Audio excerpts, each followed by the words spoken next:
everyone. It's me, Miss Davy, teacher and CEO here at Childcare. And I am just here closing early for the holiday weekend. Parents were getting off early this Friday because it's the holiday weekend. And so since everyone left early, I'm off early. And I just wanted to come on here and show you all my Friday evening routine. So first thing first, the room is kind of a mess in my opinion. I'm a neat freak. So I'm going to just give you all a glimpse of what the classroom looks like right now. And I'm just going to walk you all through my process of closing for the weekend. So first thing first, I am going to come up here to my cleaning shelf and grab my soapy water spray bottle. So I have the word soap written on here. This is a 3-step cleaning process. So I have my soapy water spray bottle. And I'm just going to remove the tablet on another shelf. That's my lunch. DoorDash just dropped off my lunch, guys. Anyway, I'm going to spray the countertops, the surfaces, and everything. And then I'm going to spray the table that the children eat and play at. And then I'm going to spray the surface on the changing table. I have paper towel there to remind me that it needs to be clean. Spray, spray, spray. Whoop, whoop, surfaces. And then we are going to spray the high chair. So now that the surfaces have been sprayed, also the front of these doors, because the children like to touch them, especially like my toddlers and my infants, they use them for balance when they're trying to stand. So now that everything's been sprayed with soapy water, I am going to get some paper towel and I'm going to wipe down these surfaces. And then I'm going to get my plain water spray bottle. And just after I wipe it with the soapy water, I have those plain water. This used to say H2O. It kind of wiped off water. You want to label them. So if anyone is ever in your classroom, they know exactly what is in these spray bottles. So I'm going to go through. I'm going to wipe down the soapy water spray bottle surfaces. And then I'm going to go back over it with plain water as a way to rinse it, so to speak. And we wipe over it again with the plain water. Boom. So we got the countertops. We get the cabinet doors. Boom. Soapy water. Boom. Plain water. I'm just going to come back to that in a second so I'm not on here for a long time. Wipe off that table. Boom. Water. Get the legs of the table. I usually get the legs of the chairs as well. Unfortunately, I've already done that part, so you won't see that part. But hey, I'm cleaning. So then we wipe down the doors of the cabinets. Now, what I will tell you is sometimes when you're in business for a long time, I've only been in business for 3 years. This used to be our extra room. This is in our breezeway. The house connected to the garage. This room in between is called a breezeway. And we used to use it for parties and bake sales and things like that before I actually converted this into a classroom. So this same paint has been out here for quite some time. We've been living in this home for 5 years. I've been in business for 3. So with that being said, sorry about that. You want to make sure that if your paint is chipping off, you repaint. So with that being said, since the children like to lean on those cabinet doors over there, I am thinking about repainting it with magnetic paint so the children can put magnets up there on those doors. So I just wiped down the high chair. Now I'm going to wipe down these other surfaces, grab a new napkin, wipe down these surfaces. Here is my home care award. Right. Wiping down more surfaces. And now what I'm going to do is I am going to go back over the things that I've already sprayed with soap and water. And then I'm going to get my bleach spray bottle. This plain one with the white top with no writing on it is bleach. So I'm going to spray the cabinet doors, the countertops with the bleach water solution. for the table. Spray my little white fuzzy chair. I need a new chair because it's not so white anymore. It's been 3 years, so it's a little dingy. Spray inside the pack and play, changing table. Stuffies. The stuffies are going to have to go into the washing machine this weekend. Spraying down all of my toys. So I like to do my surfaces first, and then I spray the toys with the bleach water solution. This is my little yuck bucket. The children put their dirty dishes in here at breakfast and lunch. And toys that have been in their mouths, they put them in here too. So that is our yuck bucket, or a dirty bucket. Spray, spray, spray. Open. Spray, spray. The toys have already been soaked and everything. I soak the toys in soapy dishwater, or sometimes I put them in the dishwasher, depending on what they're made out of. So the toys have been soaked and rinsed and everything in the sink. Funny story, I soaked the toys and something got caught in my garbage disposal and it wasn't working for a couple days. Caused a leak underneath my sink and everything. Just got it fixed yesterday, so I probably won't soak them in the sink anymore. I'll probably just put them in the dishwasher and make sure I don't have any toys with tiny little parts. So that's just a pro tip that I just stumbled upon myself, is make sure you're checking the toys before you just dump the whole bin of toys in your sink if you're soaking them. Or in your bathtub. Sometimes I soak the bigger toys, like the large blocks, in the bathtub. So make sure you're checking for tiny little plastic toy pieces before you dump them in there. Now I have my hair up in a bun on top of my head. I know it looks crazy, but I have infants now and I don't want them pulling my hair. So I put my hair up and I usually take off any earrings or necklaces that I have and tuck them in. So that is my closing routine. I've sprayed all of the toys. I've wiped down all of the surfaces. And what I usually do is move this table over here to the corner. Now, for those of you that have been following me for a while, you know in the art area, I have an easel. On one side is the chalkboard and on the other side is the dry erase board.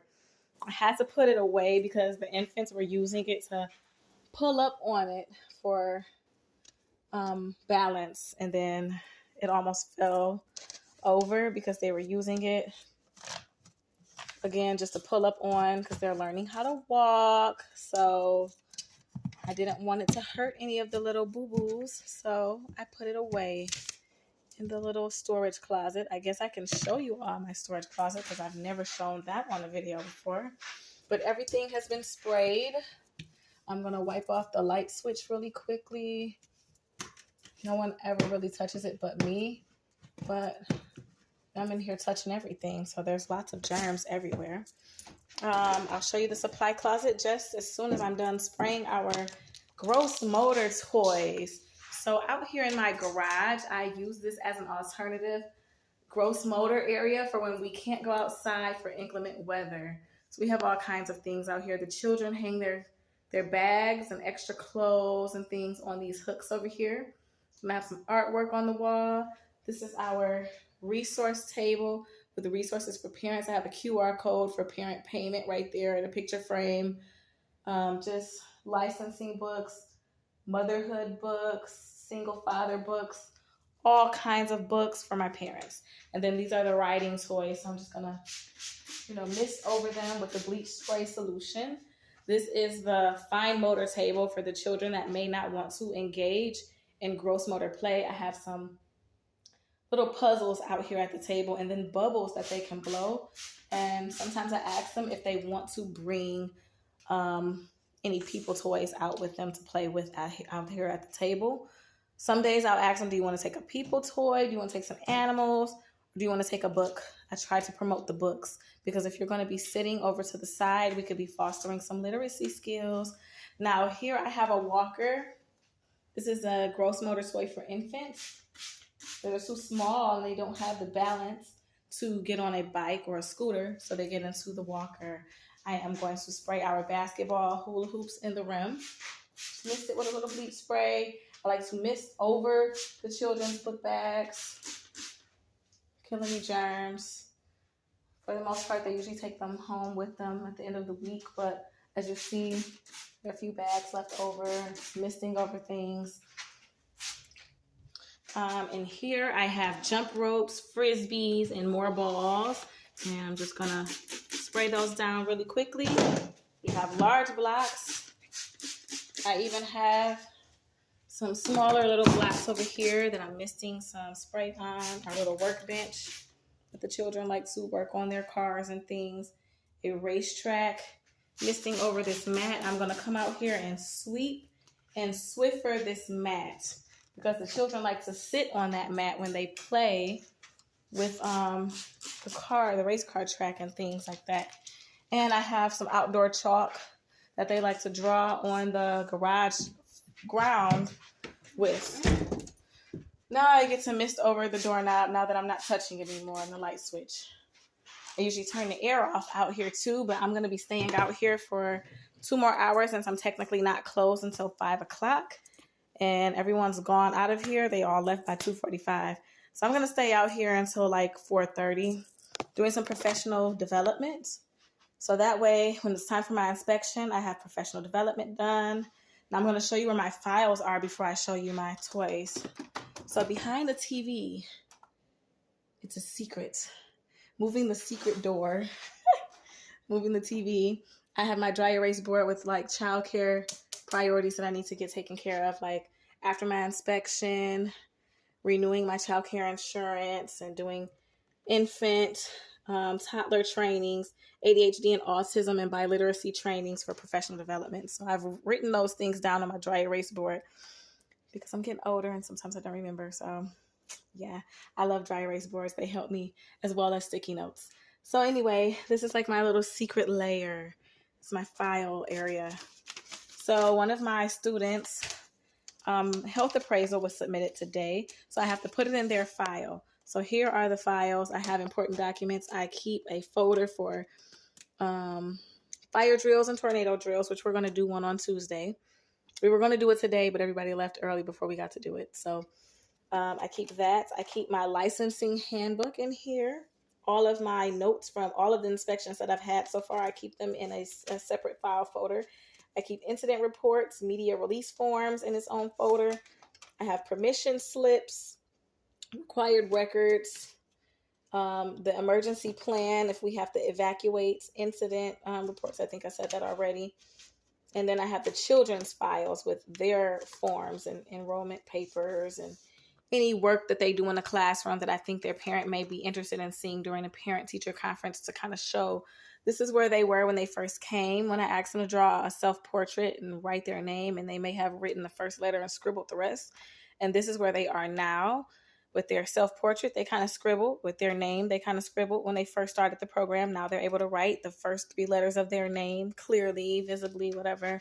And they're still kind of scribbling, but you can clearly see that there's 2 eyes and a mouth and some legs. So that's a little progress. So I like to put that in the children's files as well as any notes about any illnesses. Even if I talk to the parents about like, oh, your child had a cough today, I always make a little sticky note, put it in their file so I can keep up with the children's health and health appraisals. So I'm going to file away this health appraisal that I just got from one of the students today. So that way it's put away. So that's what I kind of do at the end of the day as well. If parents give me anything, I usually just sit it on top of the file area because drop-off time is usually very busy. So I don't usually stop to, take that time and put it in there. So now it's the end of the day. All the children are gone. It's kind of like my little basket. I just sit it on top of the files like this.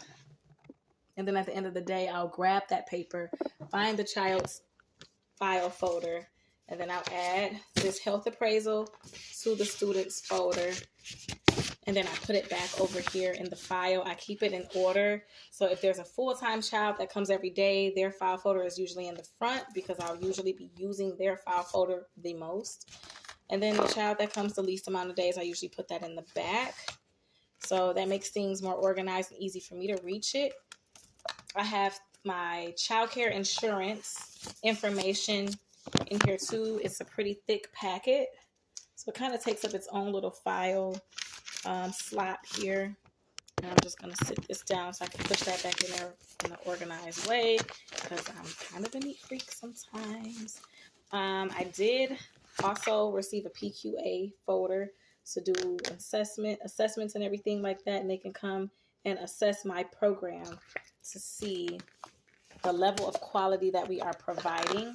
So I am a participant in the Michigan Department of Education's Great Start to Quality program, which means that if you have stars with them, this is what it looks like, Great Start to Quality.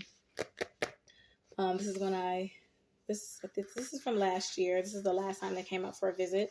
So I'm going to actually see if they can come out and meet with me in the next upcoming weeks, sometime in September. So that way I can get reassessed and rated again. I would like to have, a higher rating than what I have. Out of the 5 levels, I'm at level 3 just because I'm a newer program. So when I first applied was within the first 3 to 4 months that I opened. And I think being at level 3 out of 5 is pretty good for a new program that's under 6 months old. So now it's time to renew that. So I'm pretty sure I can get to a level 4 out of 5. If I get to level 5, let me tell you, Tada Childcare is going to have a celebration party here at Tada Childcare with cupcakes and everything. But anyway, that's just something that I'm manifesting. That is a goal that I have for my childcare business. And then in this folder, I keep my ages and stages questionnaires on one side of the folder. Well, I have stuff in here. I don't want it to fall out. But this is the the ages and stages questionnaire side where we track children's developmental milestones to see where they are in their development. And then if they are lacking anything or have any delays, we work together to figure out what I can do here and things that parents can do at home to help children, kind of improve on those things that they fell a little short in during that assessment, and the things that they are strong in, making sure that they continue to be strong in those areas.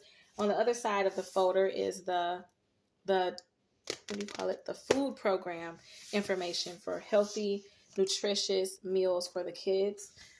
So just keeping up with the meal plan. Then I have a receipt book in my admin area too.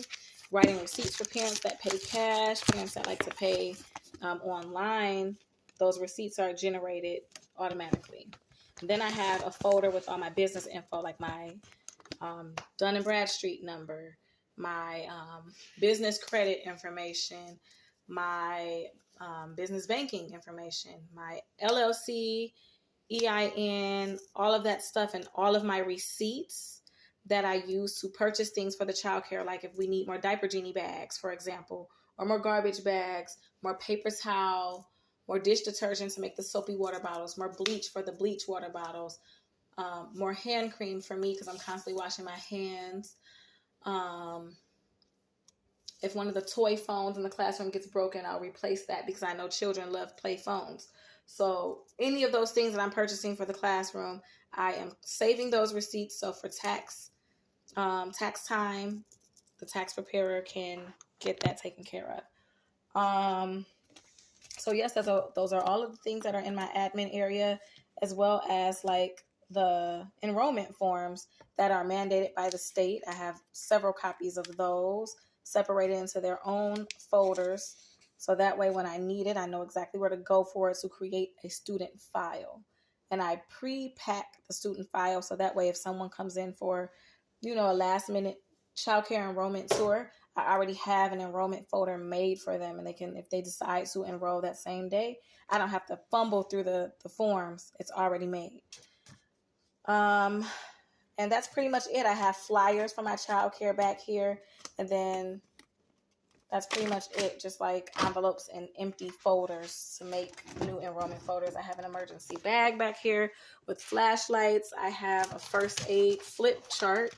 So that way, if someone breaks a bone or has a burn or poison ivy, something in the eye, choking, all of those different things for first aid and CPR, you can come to this flip chart and it'll give you like a quick visual breakdown of what you need to do in case of different medical emergencies, how to administer first aid to children and adults.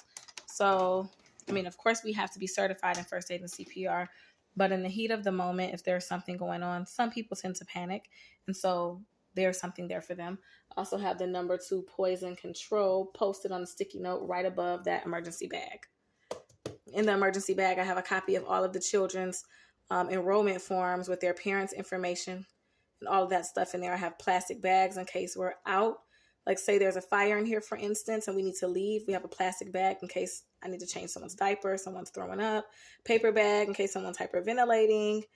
An EpiPen, and a first aid kit. So I have a big first aid kit up here.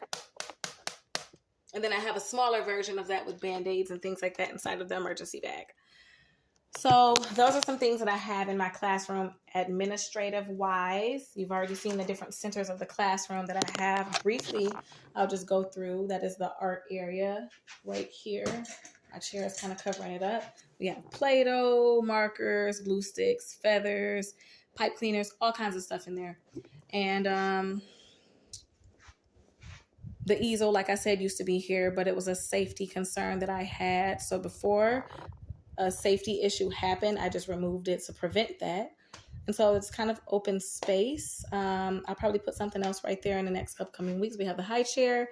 We have the pack and play, changing table. There's usually a bassinet on this side of the pack and play for smaller infants, but we don't have any that is that small to get in there. Then I'll just line this back here.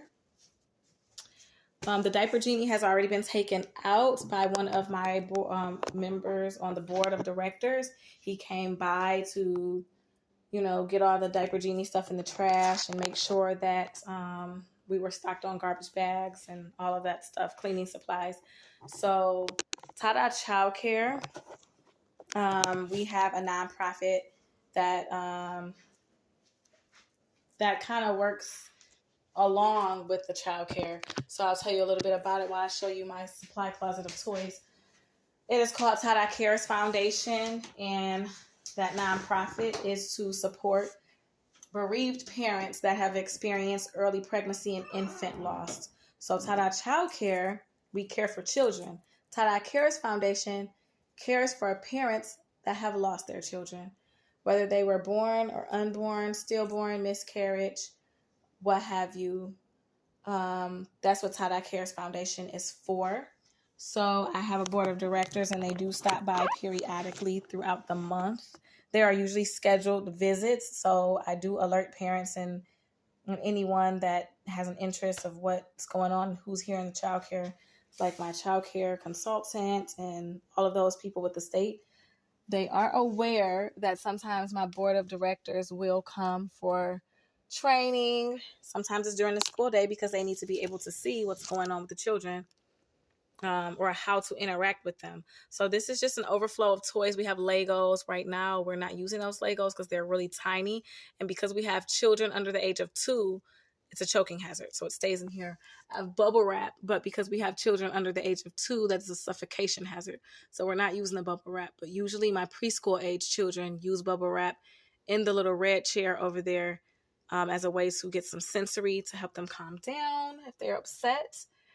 This is my basket of blankets. The children can choose whatever blanket they want. As you see, I have over 10 blankets in here. They're different colors, different patterns.